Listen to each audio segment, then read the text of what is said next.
Talking about AI, don't you know? Neural networks and deep learning too. In this podcast, we'll break it down for you. Machine learning, oh what a thrill. Discussing algorithms gives us a chill. Data says models, we can't get enough. This podcast rocks, it's never too tough.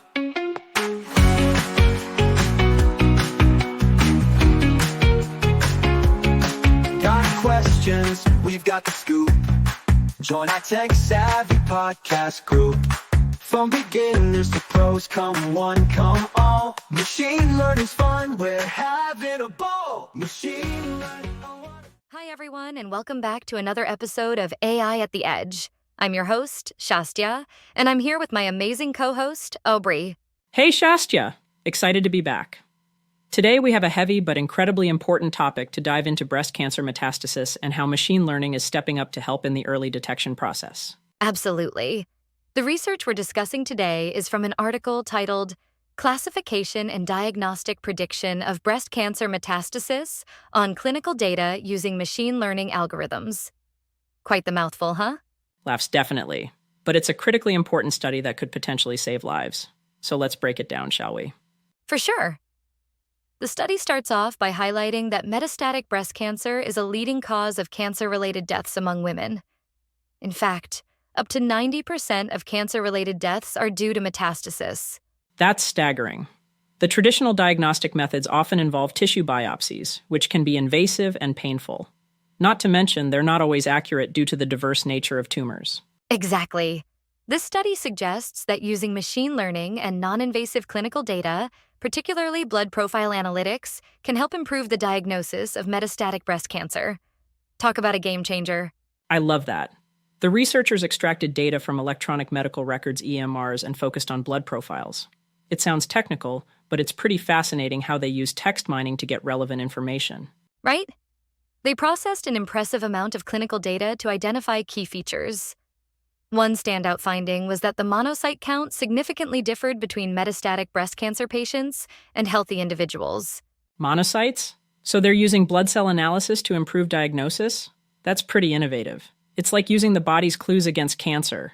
Exactly. And the results were promising. They developed machine learning models that achieved an accuracy of 83% in classifying patients. That's pretty impressive, especially since they also achieved an AUC of 0.87. So, for our non-techie friends out there, AUC stands for area under the curve, a statistical measure of how well a model can distinguish between classes. The closer to 1, the better. That's right. And with these findings, it opens up new possibilities for creating accessible diagnostic tools that could ultimately lead to personalized treatment plans for patients. I think it's also crucial to point out that while this is promising, the authors noted that they still aim to enhance model accuracy in future research. Always room for improvement, right? Absolutely. It's like hiking up a challenging trail. You make it to the top, but there's always a higher summit to strive for. Speaking of which, have you gotten out for any hikes lately, Aubrey? Not recently. I've been buried in work, but I might just take a leaf from your book and hit the trail soon. Nature refuels the spirit. It really does. Okay, back on topic. The exciting part is the researchers didn't just stop at developing a model. They deployed it into a web application to enhance accessibility for medical professionals. That's super cool.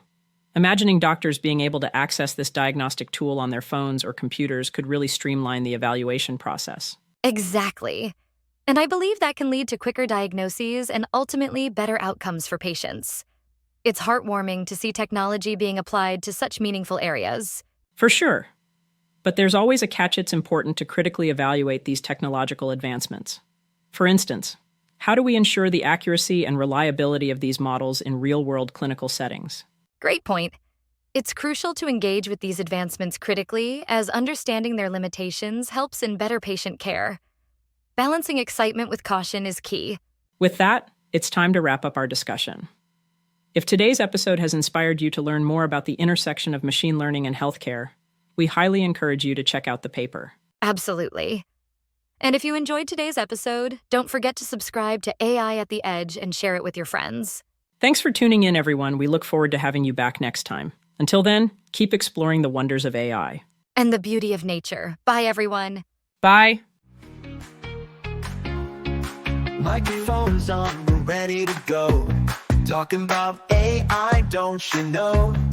Neural networks and deep learning too. In this podcast, we'll break it down for you. Machine learning, oh what a thrill.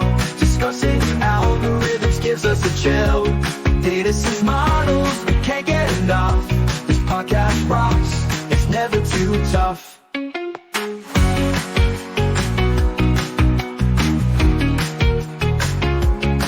Got questions, we've got the scoop.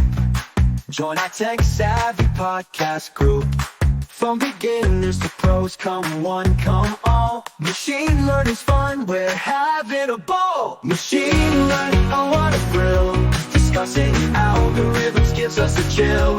Data science models, we can't get enough.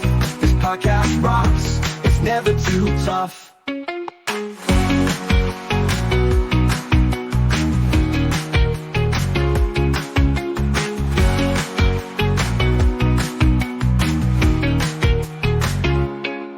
Machine learning, oh what a thrill.